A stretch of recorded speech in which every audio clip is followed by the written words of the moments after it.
Welcome back into a brand new episode of Tribal Council Chat. As always, we're your hosts. My name is Bruce Heller. And my name's Brett Parnell, and we're back for another episode. This was a good episode. What Yeah, do you think, Bruce? episode 11 of Survivor 50. Episode What 11. what'd you think? I really liked it. Um, I thought this twist was really neat. It gave the person who won the challenge a bit more power, something that we haven't seen in these split tribals that really m- took it up a level. I thought it was Yeah. a lot of fun. This might be my favorite version of split tribals. Yeah, I think so. I do have a bit of a bolder take coming out of this episode though, after that first tribal. Okay, I'm sure we'll talk about it. Yeah, I'll just lay it out now and then we'll get into it throughout the episode. All right. At this point, I'm kind of feeling like Cerie's the only one that deserves to win. Like Interesting. everyone there knows she's the best player right now. They know she's the biggest target, and they're playing her game for her. Okay. Like this is the closest shot we've had to take her out of the game. And if she makes it Yeah. to the end, she wins. And we're That's just true. willingly sending people home that are known to be messy and known that they probably don't have a great jury chance so that we can keep Cerie in. Like she's just running laps around everyone at this point. She is.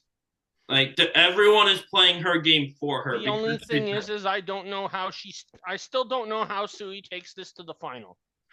she'll go home at some point. But as of right now, I think she's the only one that deserves the title because everyone else True. knows she's winning and is just kind of okay with it. I They're playing agree. like they're playing for second place. Do you want to start it off well, we did see something interesting that Ozzy was literally playing for second place. Yeah, Ozzy said in the media he would have taken Sui to the final three. and no one's surprised. Yeah. I haven't felt this way with any of his previous seasons, but I Hmm. was sad to lose Ozzy. Interesting. I liked Ozzy number five. Fair. I wasn't a huge fan of any of the first four versions of him, but Ozzy 5 was a different Ozzy. Yeah. And like our audience already knows I was sad to lose Emily. Apart from it just being a really stupid decision strategically in my mind, but if you disagree with me, tell me when we get there. But Okay. just sad to lose her. But getting Um. Before we do that, a couple things. We need to do a player of the week. And we thought, seeing we're getting close to the finale, that final seven, maybe we can do a power ranking before we get started. yeah, for sure. And so starting at the bottom at 7, who do you got? Seven, who do I got? In my mind, the least likely to win this game, Joe Hunter. Oh yeah. I think Joe's still going to go a few more votes. I think Joe might go all the way to the end. We'll see. I like the pick for me to have him on Yeah. my team. He'll put up good numbers, but I don't think there's any remote chance looking at that jury and who's left in this game that anyone other than maybe Jonathan votes for Joe to win the game. He's preachy and he's self-righteous, Yeah. and because of that people don't like him, but he'll stay in the game. Hmm. Uh like we saw a little bit of that this week of him complaining about Rick and stuff and Suri just kind of shrugging it off like yeah, that's how the game works. Yeah. But yeah, he's not winning, but he'll go pretty far. Number six. Number 6, also not winning, but may go pretty deep. Jonathan Young. Yeah. I agree. He's basically in the same position Joe is. He's just less irritating about it. Yeah. Jonathan is the one thing he has up on Joe is that he's not completely convinced that he's the only one playing the game and that isn't trying to force his own style into the game. But other than that, I don't think they're doing much different. And yeah, I don't think that I, I think Jonathan, just like I said with Joe, I'm glad they're both on my team. But do I think they're going to win? No. Do I think they're going to put up numbers in the 2, 3, 4 range? Absolutely.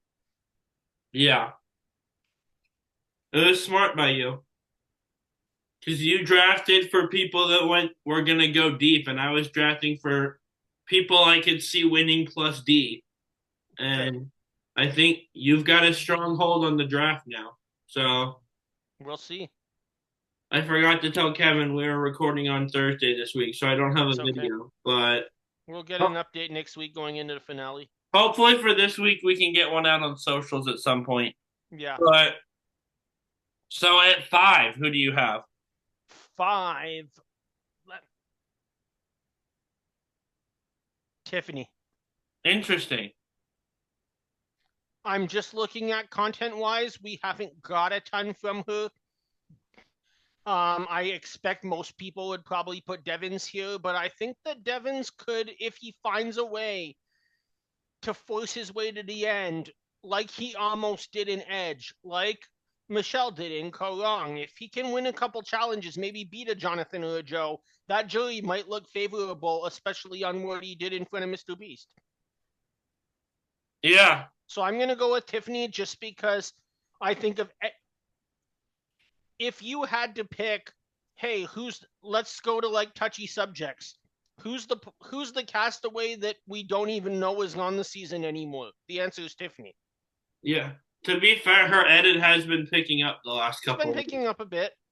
But as there's less people, there's going to be more room for that for everyone. Yeah. But I just am seeing, even though Rick is on the outs more than Tiffany, I'm seeing Devins just has that underdog story that she doesn't have that he could possibly, small chance, but possibly ride his way to $2 million. I have him here. I hope you're right. I'd rather see him win than a Tiffany win. I wouldn't be opposed to either, but I I love Rick. He's so entertaining. He's still a huge target. Like he's still like the first name people want to see go home for like 3 episodes in a row now, at least. Yeah, That's gonna catch up at some point. yeah, very true. But like I said, the one thing that Rick can have going for him is the necklace. Yeah, If people want you home at 7, it's possible to say too bad. And he has an idol. yeah. Who do you think's in number 4? Well, his idol also is only good for one more round. Yep, that is true, and I want to talk about that.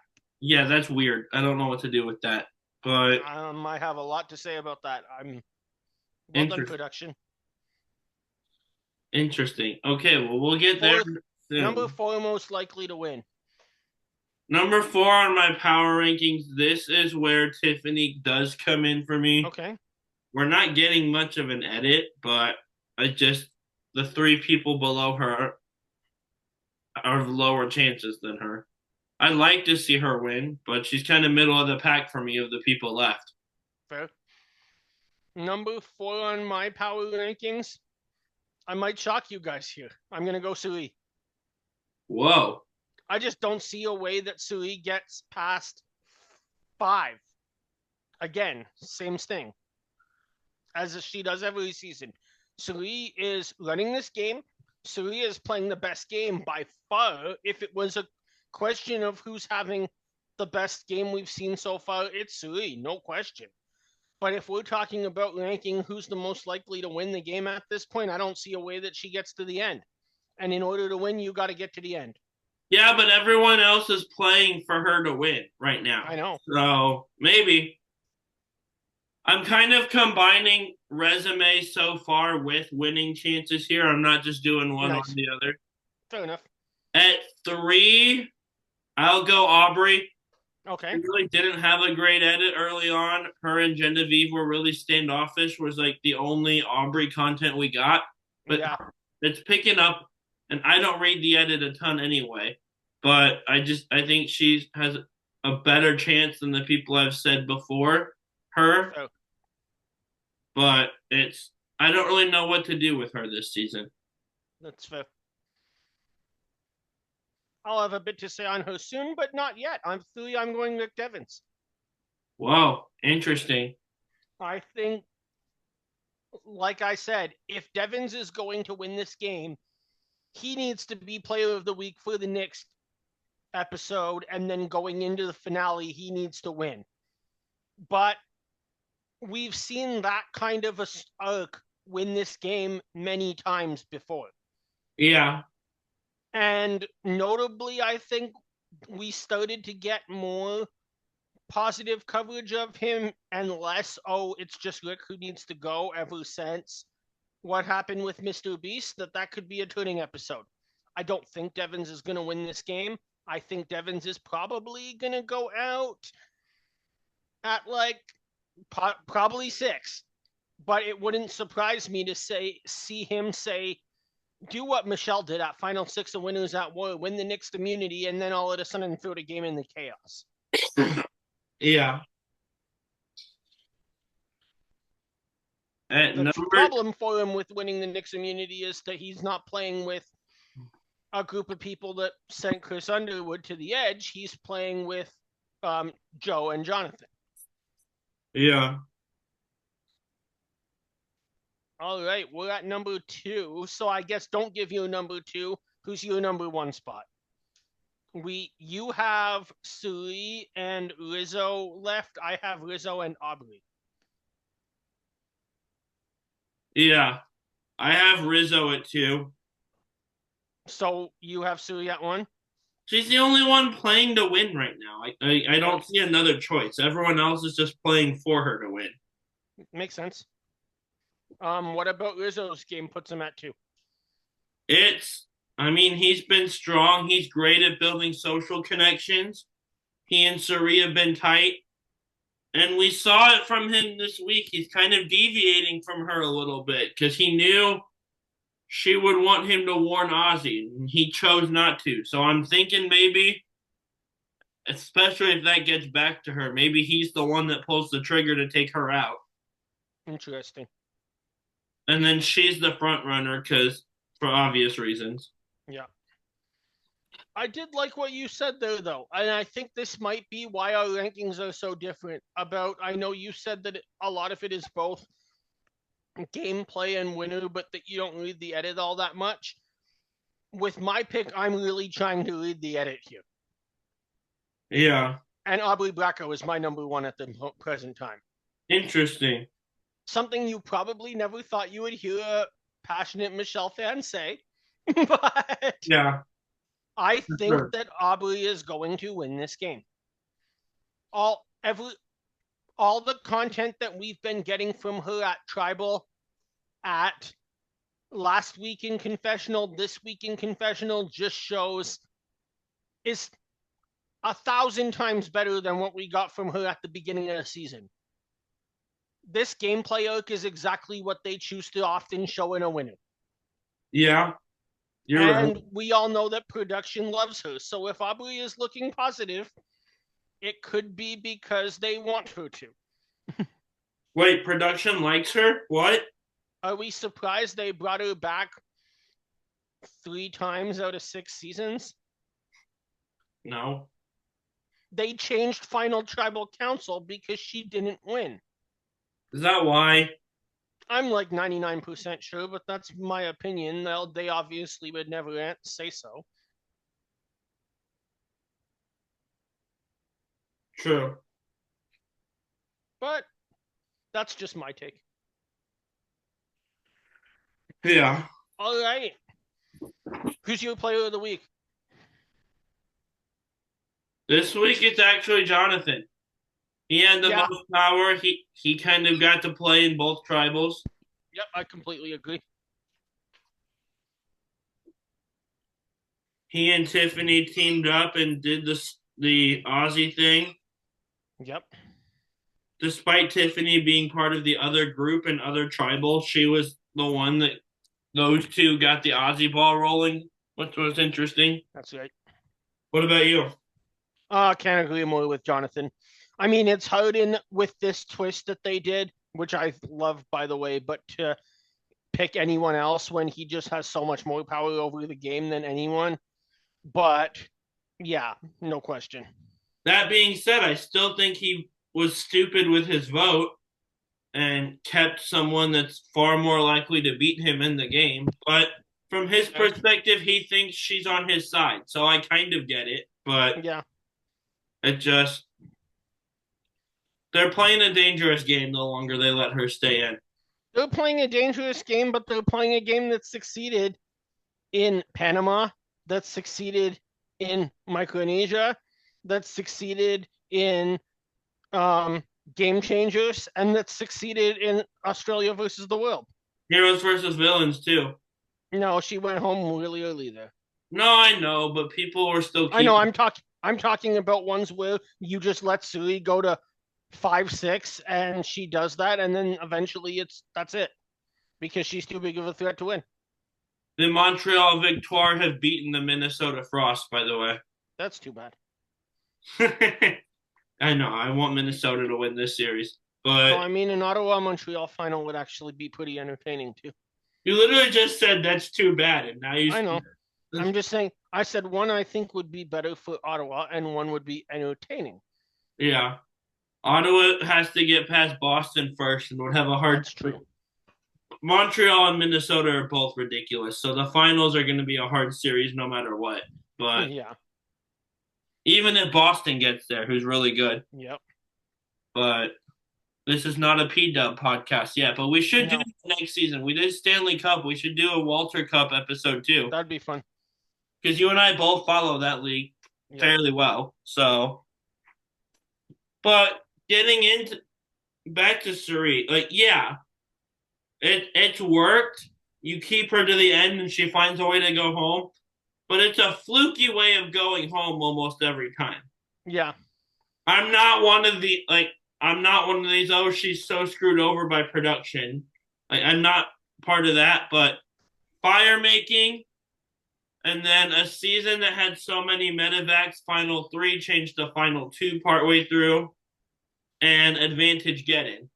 Like I wouldn't want to be playing a game where I count on something like that to happen. Spoiler alert, I do have something to say about Sui's game, whether she wins or loses, but I'm going to hold on to this for rites of passage, so tune into that in a couple weeks after the season's over. But if she wins this season, that really boosts my Amanda is the best player to never win argument. That's true. Because the biggest pushback I get on that is it's not Amanda, it's Suri. But if Suri wins, she's not part of that conversation. Yep. So we'll see. It also boosts my obsessed Uninos, the best player to never win argument. Yeah, and then there's all the Hans people who I was going to say, it boosts them too. It boosts every argument that, considering it would set like the most popular answer to that question in the fan base aside. Like other than us and Russell's like cult of a fan base, because like the Russell fans are a weird bunch. Like they're pretty aggressive with their Russell fandom. Yeah. Not that we're not, but you know what I mean. Yeah. Other than us and the Russell people, Suri is kind of the consensus answer for best to never win. Yeah. That would be, if she wins, just drop that on the internet, like Survivor Twitter, Survivor fan jury. Like, oh, who's the best player to never win now? And watch how many different answers you get in the comments. Because there's not going to be a consensus anymore.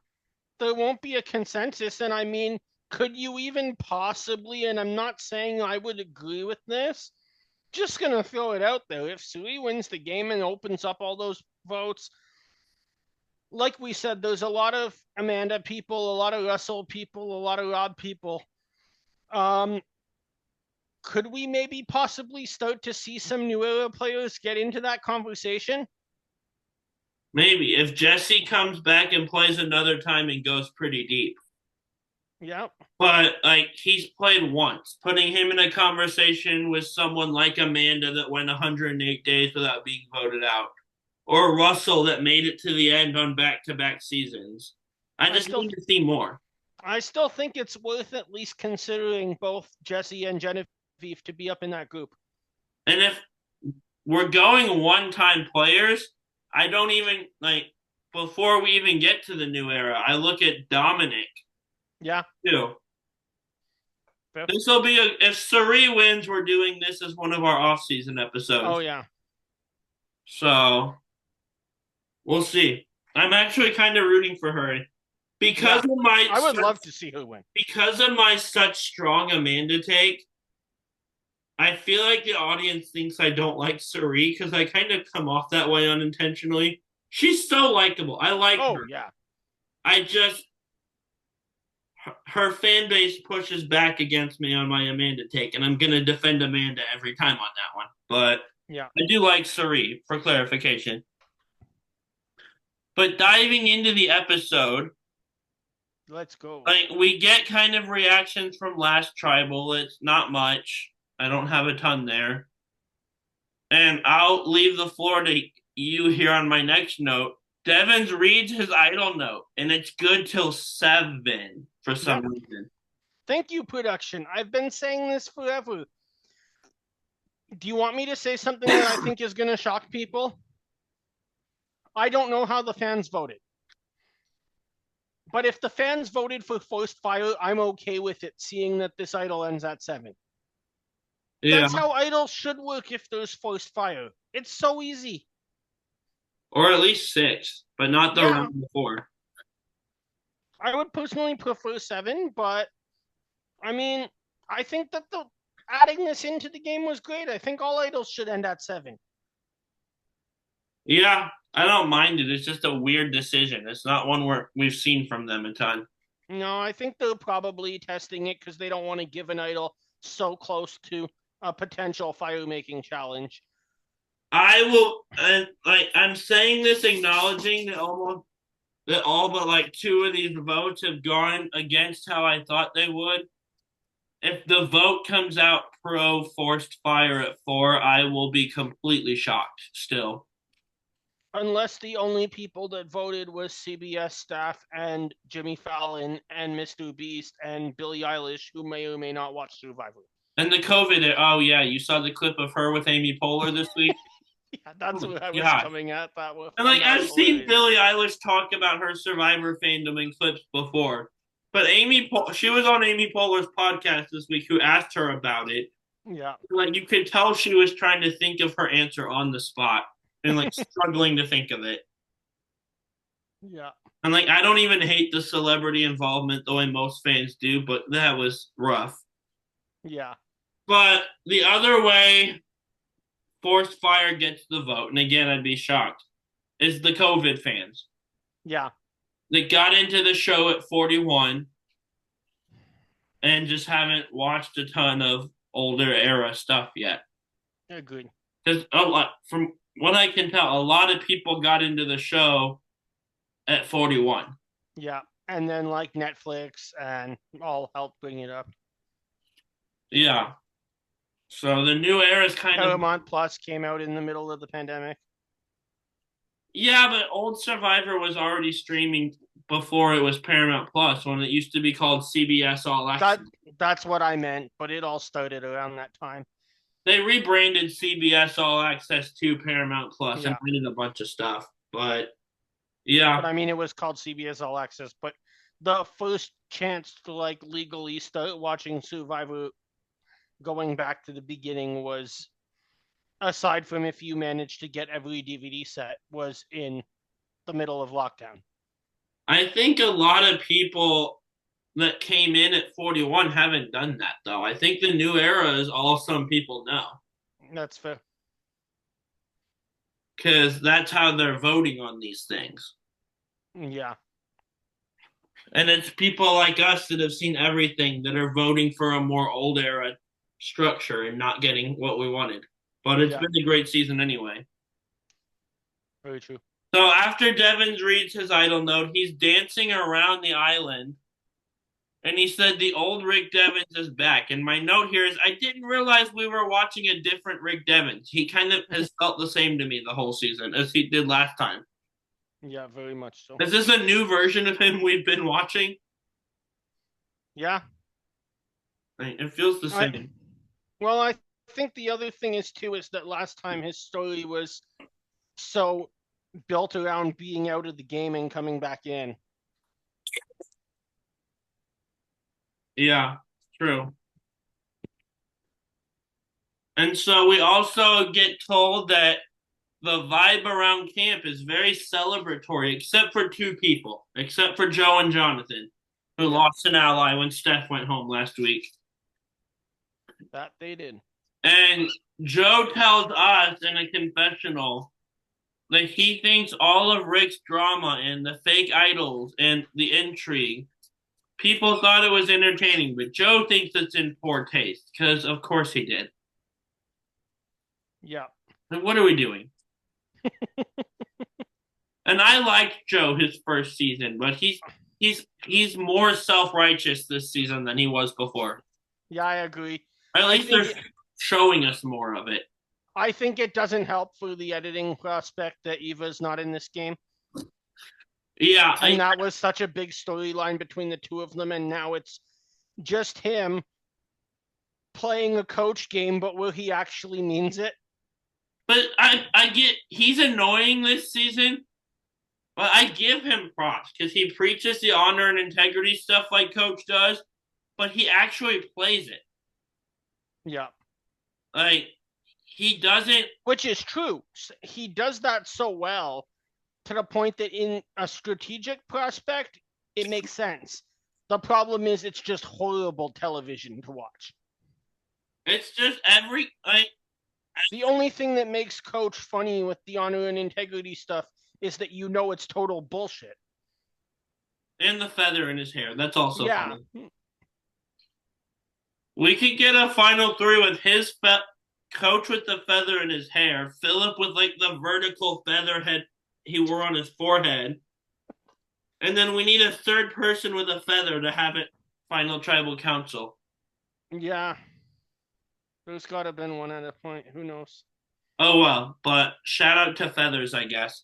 But like the editing for Joe isn't helping him in because like the only confessionals we're seeing from him are complaining about Rick or complaining about someone else. Yeah. That they're not doing it the way he does, and where's the honor? And he comes off as very self righteous to me this season in a Did way someone that tell him what show he applied for the first time and agreed to come back to? someone kind of does because he goes around camp asking people what they thought about Rick for some reason, and learns from Suri that basically no one has a It's problem funny with you it bring up other than him. Suri. It's funny you bring up Suri because when I said, did someone ask him what show we went on, my mind was going to Suri saying that about Tina on the first episode of Exile Island. Huh. Meanwhile, Suri didn't Oh, want sorry. to leaves. Suri saying it about, oh, Tina saying it about Suri. Yeah, And then now it's Suri having the same issue with Joe. yeah,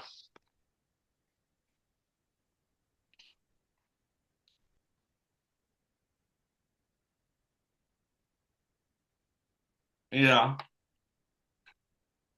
And so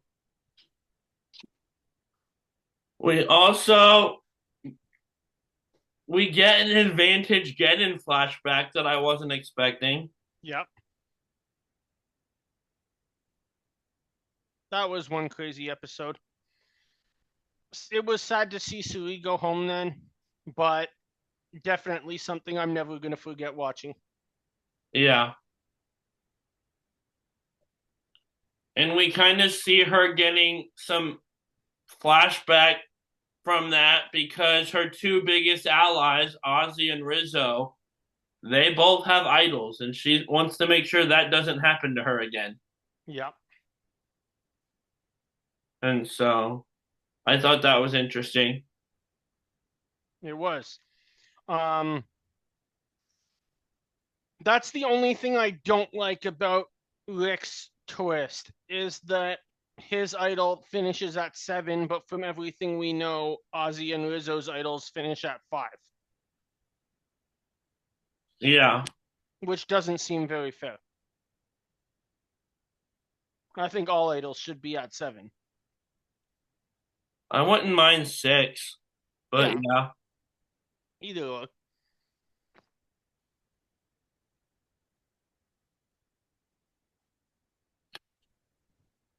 The only thing is 7 allows you. We just saw that flashback. 7 allows you to make sure we avoid advantage getting again, because there'll probably never be 7 idols in the game. There could Yeah. be 5 idols in the game at some point again in the future.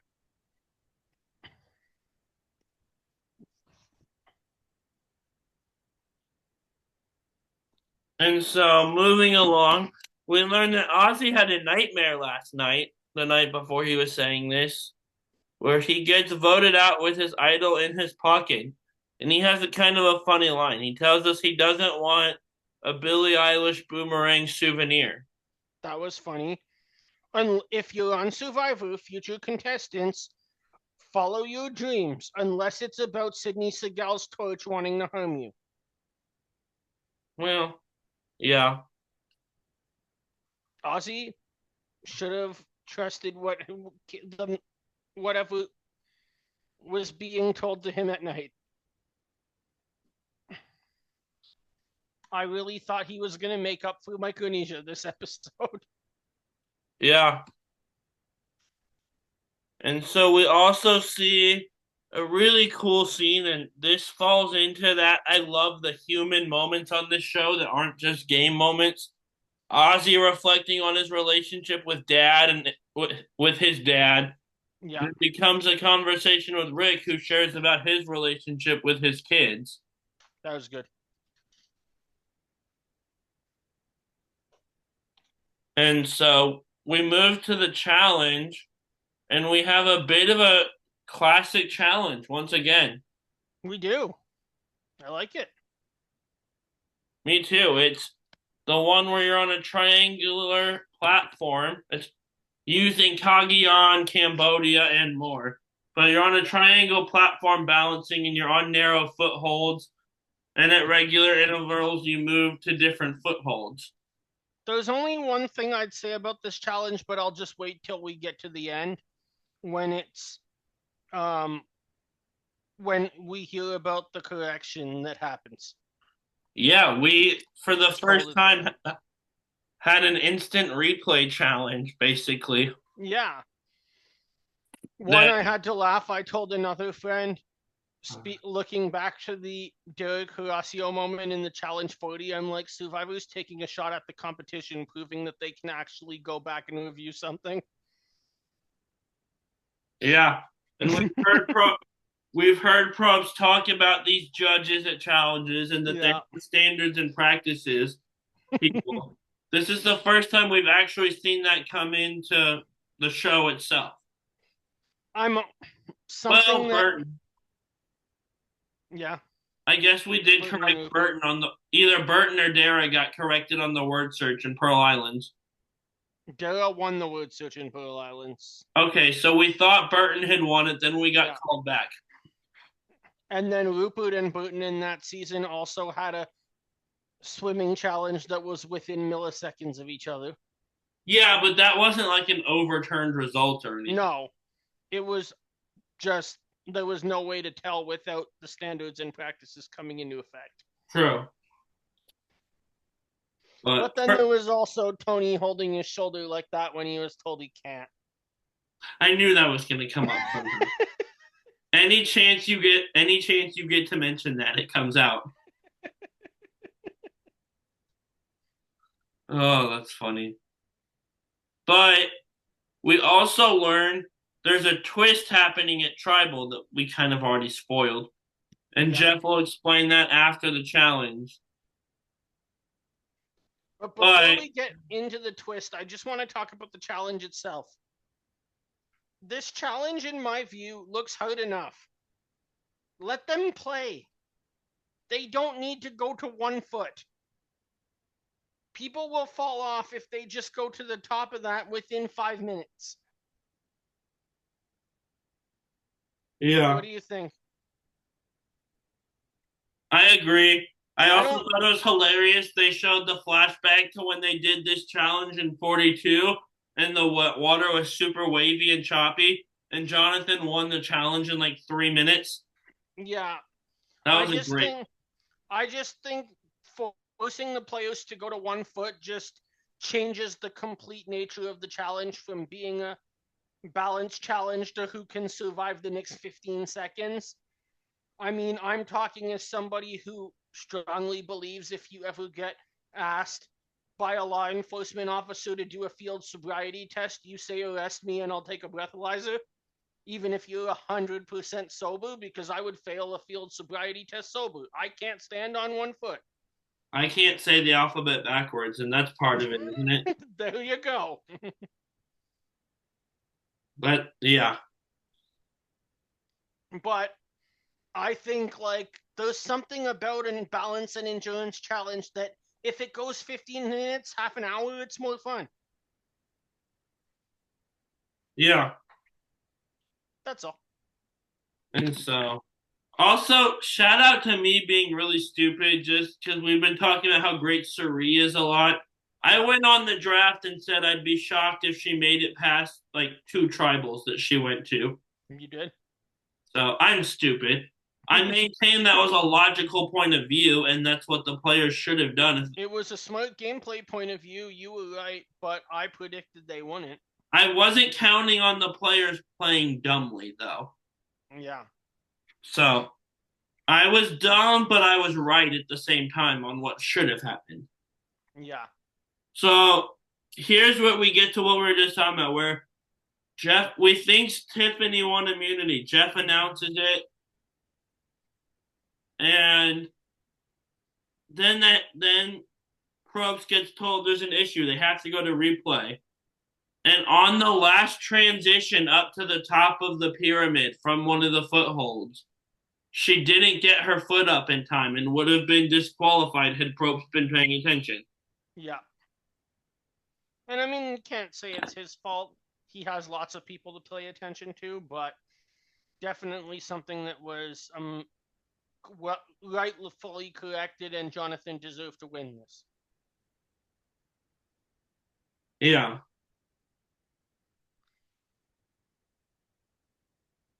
And so Jonathan wins. And the twist is we're splitting into two groups of four, and he's going to both tribals and voting at both tribals. And I love this. I want split tribals to always be like this now. Yeah, absolutely. Same as me. Yeah. And there's different ways of playing it too. You could do that earlier in the game. If you get an odd number, you could go to split tribals and say the person who draws an off-colored rock gets to go to both. You don't have to always be trying to limit participation in voting. Yeah. And so, based on this episode, I do have one way I think voting participation should have been limited, but we'll get to that. And it's a Oh, that's going to be a debate because I strongly disagreed with you when you texted me that. it's gonna come down to the wording of the advantage title for me, We'll see. but I can't.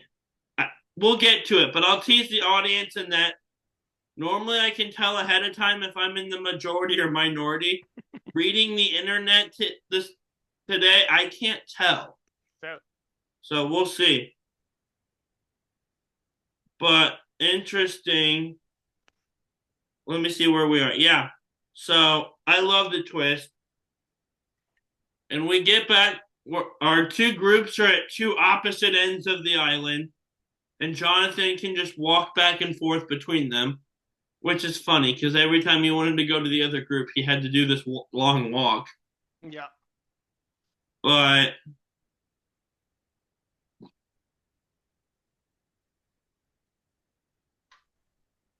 she says she wants to keep herself and Tiffany both safe tonight when they get to when they get to their group.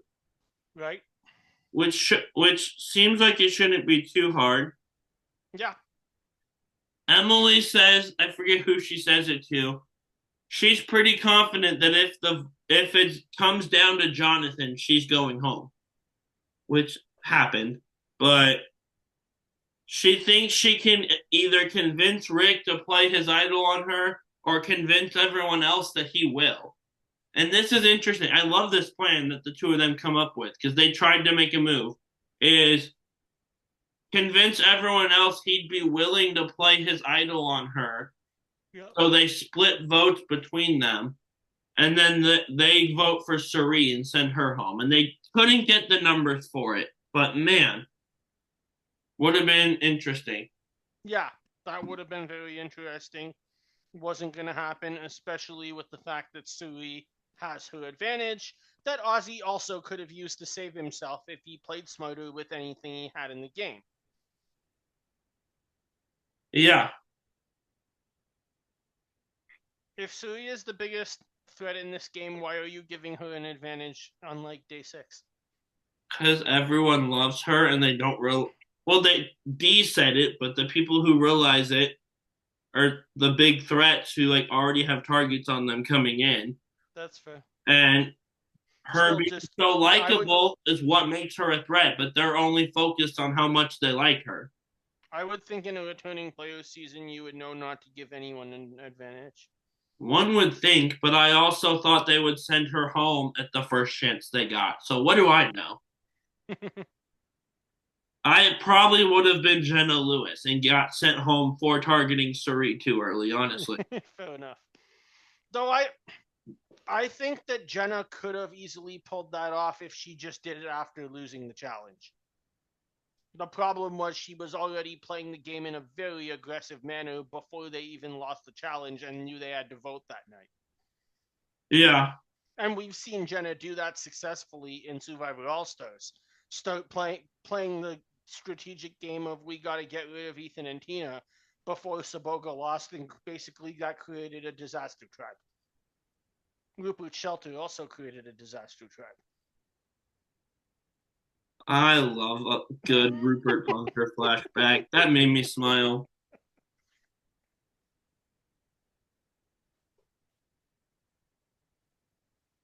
And so moving on, Jonathan and Tiffany talk about wanting to take out Ozzy and wanting to see him go home at the other tribal, not even the tribal Tiffany's a part of. Yep. And we see Suri tell us she doesn't know how to save him without revealing that they're working together, which I thought was interesting. Yeah.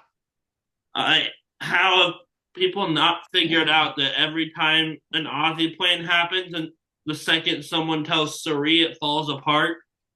I think Think people like if they haven't figured out you're not working together by now, they're not going to. they will on day 26. It seems obvious already, but that's just the edit, I guess. That's the thing. We're not seeing 24 hours. We're seeing the best. We're seeing basically the best 5 seconds of every hour that the game is played.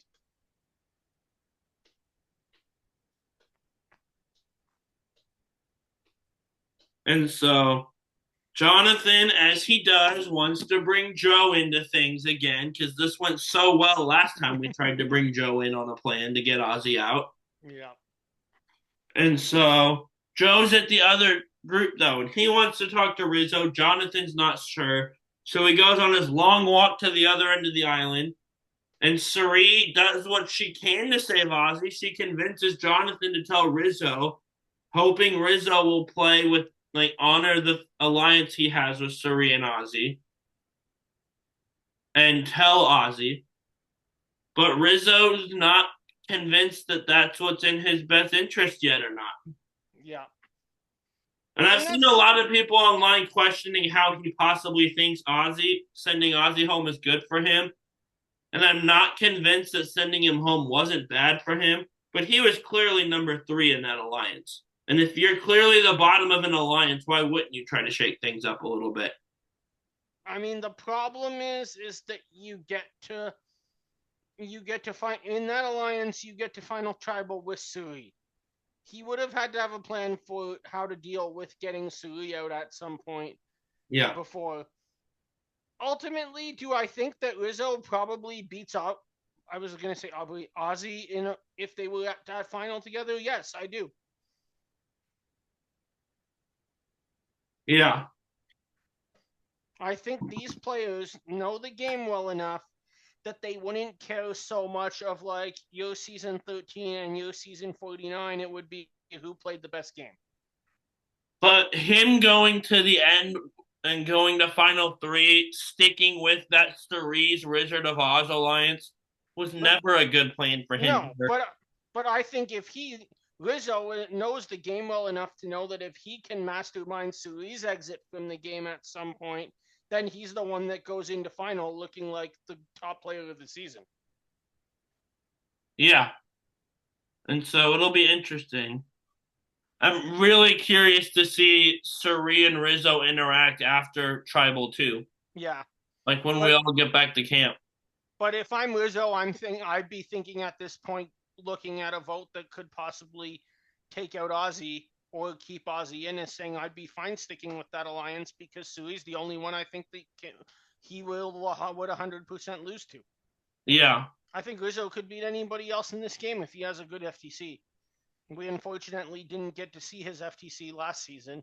We were so close to a Tres Leches Final Three. yeah. And so we go. Do you have anything else before Tribal 1? No, So we go to Tribal 1, and we're tied 2 votes Suri and 2 votes Emily. That's my note. Did Rick play his idol then? no. Because he received votes, didn't? Did he not get votes? Yeah. Oh, yeah, he played his idol.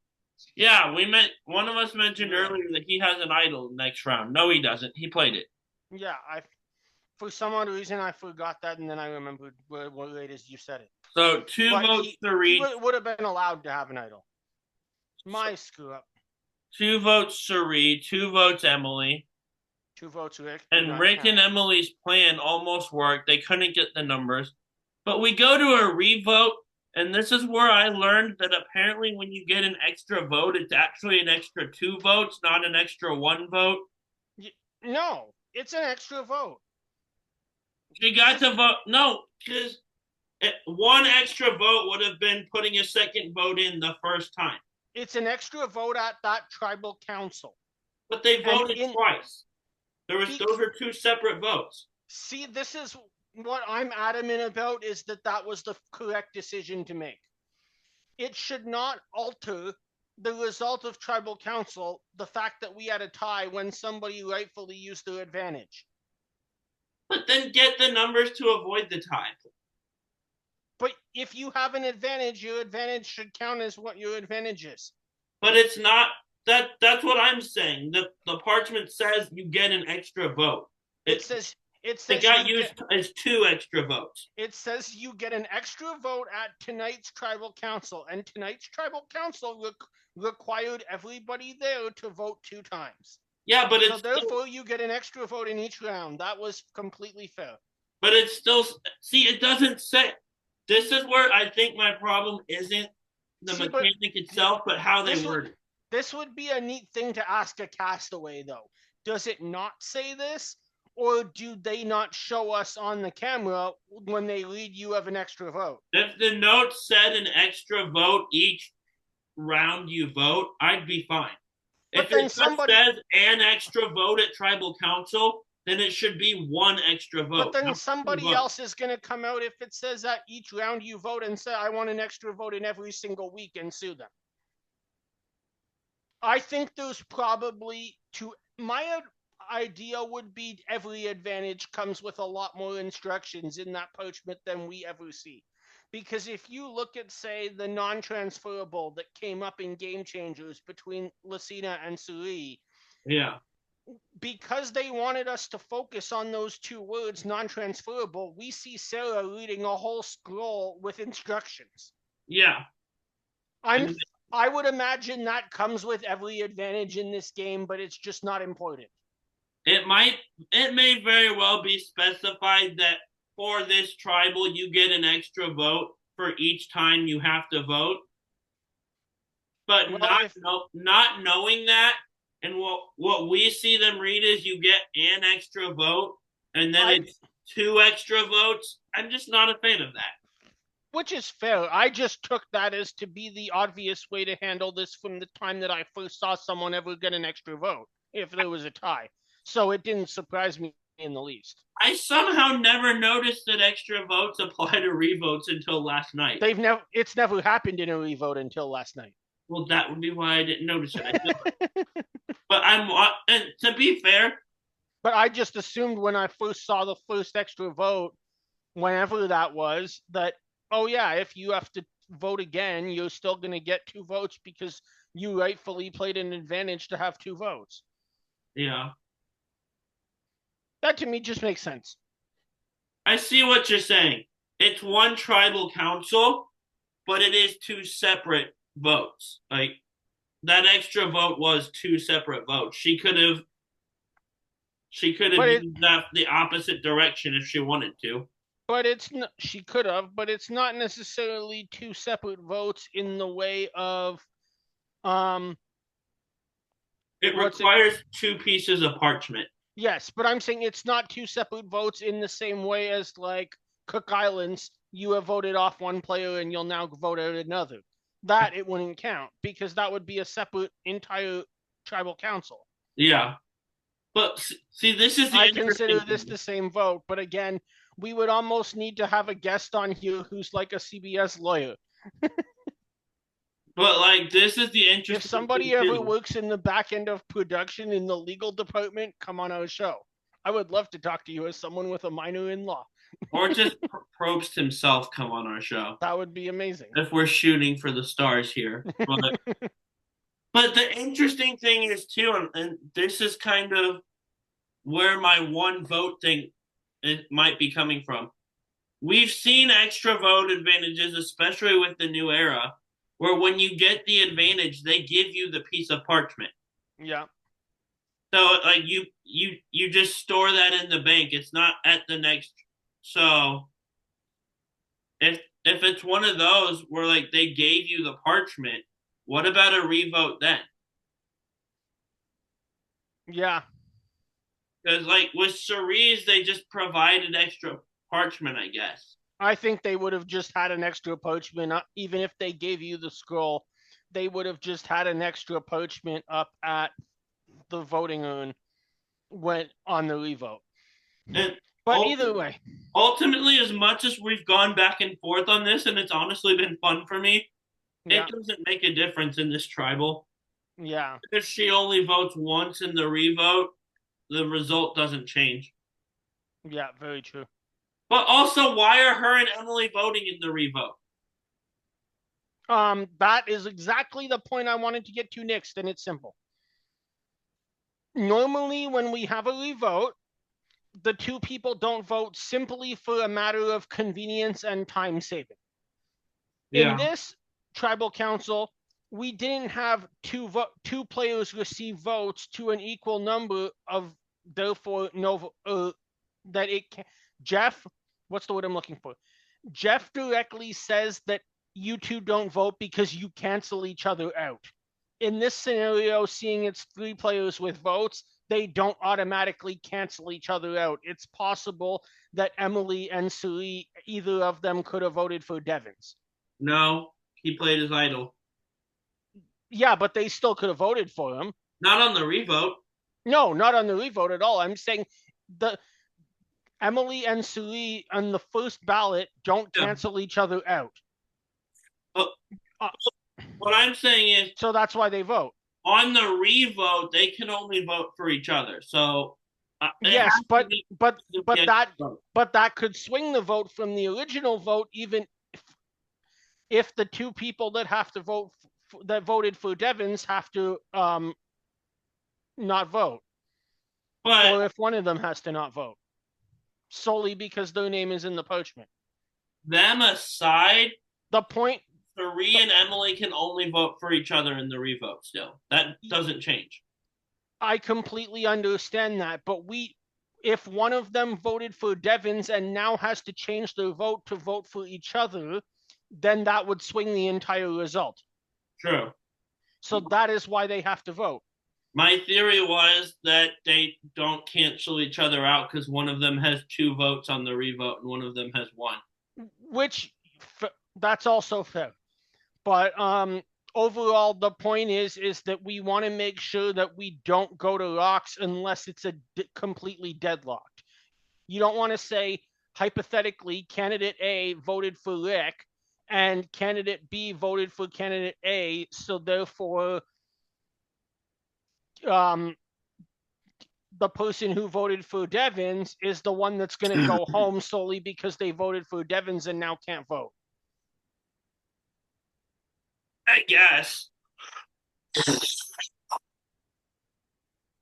So now that we've had our fun little extra vote semantics debate that requires CBS, that requires survivors, games and practices, and/or legal department to explain things to us. Yeah, I mean, I think this time that department that Jeff cited is probably going to get a lot of work out of this episode. Or just Probst himself could save them the time and come explain it to us. He can probably explain it. But now that that's out of the I would way, imagine that those standards and practices will probably explain some of this when we get to the live reunion show that's coming back for the first time since Island of the Idols. yeah.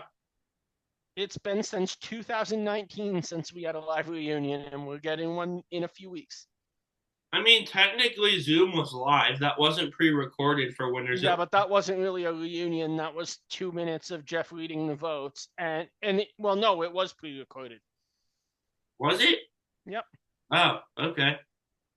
They had to record it in the afternoon because apparently I've read that production kind of freaked out about what happens if Zoom doesn't work as we're going live. That's fair. So they pre-recorded it a few hours before the finale started. As someone that uses Zoom as often as we do, that's a fair question to freak out about, to be honest. Especially in 2020 when it was kind of all new to everyone. Man, the plague was a terrible thing for the entire world, but if you own stock in Zoom, like COVID benefited your wallet there a little bit. Yeah, that's for sure. Nobody had heard of Zoom until COVID, and now it's like the video chatting app, even though Skype was around first. Yeah, absolutely. But Tribal 2, I really don't have any notes from. Ozzy goes home, which at this point was expected. Yeah, that was expected. And he didn't seem super bitter about it, surprisingly. No, he didn't. That was surprising, but Ozzy... I mean, everyone gave him hugs, and Rizzo's like, I'll explain later. Yeah. And Ozzy had his there's nothing to explain moment, so he might not be happy with Rizzo. But I don't think he's angry at Rizzo. I think he's disappointed in himself. Fair. I think Ozzy realized that the day before that he was told to play his idol by some sort of survivor higher power, and he didn't do it. Follow your dreams. Yeah. That doesn't steer people wrong ever. Exactly. So, Align blindside first boot. Do you want to go first? You want me to? Yeah, I'll go. Ozzy went out this week. I am going to give you 3 prominent Mexican-American Survivor players. Okay. Your options are someone who was voted out in this season earlier, Angelina Cardona-Keeley. From Survivor 43, Carla Cruz. And from also Survivor 43, Jesse Lopez. Oh, I want to align with Jesse, but there's no way I'm doing that. He's clearly the best player here. He's getting first booted because I'm terrified of him. I'm not first booting him, so that's interesting. Oh, I don't want to let him get very far. I'm terrified of him. Fair. But I'll blindside Angelina because I want to see her as a juror and align with Carla, I guess, because we've seen at least one person that she rubs the wrong way. So, yeah. I'm going to align with Angelina. Okay. We've seen her go to the end. We've seen her get 0 votes. Self-explanatory. Yeah. I'm going to put Jesse on the jury. I think Jesse would play a very good game. He would be a threat in the game, but maybe too big of a threat that you could take him out right before the finale or early in the finale like we saw happen. In contrast, there might not be a person who was on a jury as bitter as Carla in this era. And that is not something that you want to sit up there if you're the one who blindsided her. Yeah. Oh, that would be a fun question. Who was more bitter, Carla towards Cassidy or Maria towards Charlie? It has to be one of the two as the most bitter juror of this era. And then the winner goes to a poll against Lex, Yeah. in which case the new era person will get blown out of the water. Yeah. I mean, we could always add Corinne in there just for fun. Honestly, like there's two from All Stars that I think might beat Carla or Maria because Big Cousin is also up there. He Yep. did the stupid fake handshake thing. Yep. So my theme for you is feathers. Interesting. And 1 second. We have, as you mentioned, Coach, who wears a feather in his hair at Tribal. Yep. Philip, who at most of his tribals and final tribal, along with just wearing it around camp, had this like headband thing with a vertical feather. Yep. That the feather was on his forehead because he's Philip, I guess. Yep. And then I couldn't find someone else that notably wears a feather. So I'm going to Blood versus Water. We're at one tribal, and you'll see where I'm going with this. We had an argument between Hayden and Tyson because Hayden Moss, who's your third option, by the way, used the phrase Russell Feathers, like Rustle. And That was Tyson, good. being Tyson, feels the need to correct him and say ruffle feathers, and they argue about it. So, Oh, well, I think, let me just throw into that, and we've never talked about Blood versus Water as a whole episode, but I think Tyson had a good point to argue with this on. we did Blood versus Water, like one of our like very early episodes. We talked about I probably it as a forgot theme. about it. Oh yeah, as the theme, but I meant we never actually did an episode on this season. Oh, per se. But here's what I want to get in that before I make my picks. I think Tyson had an absolutely good argument to make on that way. You know why? Why? I think Hayden was using some reverse psychology to reference Tyson towards another player in front of everyone else playing the game. Interesting. And that is why Tyson correctly said, no, the word is ruffle feathers, so that he couldn't have Hayden trying to say there's someone in this game that's playing as villainous as Russell Hantz. I just think Hayden got the word wrong, honestly. I picked it up, in my view at least, that... To be fair to Hayden, Russell, Rustle, he used that word correctly. Yeah. Like you can rustle leaves or like rustle someone's hair. That's just not the same. No. And Tyson pointing that out ruffled Hayden's feathers a little bit. Either full circle. Either way, I still believed from the first second I ever saw that Hayden was trying to bring up the infamous nature of Russell into that tribal council. I also just, as I was talking, put a poll on fan jury. Let's settle Tyson and Hayden's argument. What do you do with feathers? And the two options are ruffle and rustle. So we'll see how that goes. That'll be fun. Yeah. Okay, back to who I'm going to pick. So I have Philip, Coach, and Hayden. I think this makes it very easy to align with Hayden. Uh-huh. Or do I want to align with Philip because I watched him get 0 votes? Yeah, but then you have to deal one vote. Then you have to deal with Philip for 39 days. I know, but could I deal with Philip for 39 days to get $1 million and probably retire and live on a cruise ship? Yeah. You would live on. Yeah, I would. But when you're on a cruise ship, I have to get a guest co-host. So what happens to our show if you live on a cruise ship? That's a good point. If Survivor is still going on in 40 years, I guess I can't retire on a cruise ship. But yeah, I'm going to align with Philip. Interesting. I'm going to blindside Hayden. And On the note of people I could not put up with for $1 million, Coach is one of the first ones that comes to mind. Now, why are you so convinced you can put up with Philip and so convinced you can't put up with Coach? That's not that different. Because I think Coach might actually find a way to stand a chance to win and make it all not worth my time. He Okay, almost he almost won South Pacific. I thought it was just a you can't handle him thing. No, it's just I think Coach is a much better player than Philip will ever be. Hey, Philip got a vote. I know, from Ralph. Rest in peace. Yes, rest in peace, Ralph. And I'd love I, to, that I had think to have just been an I don't want to vote for Rob thing. no, it was that he wanted Natalie to come below Philip.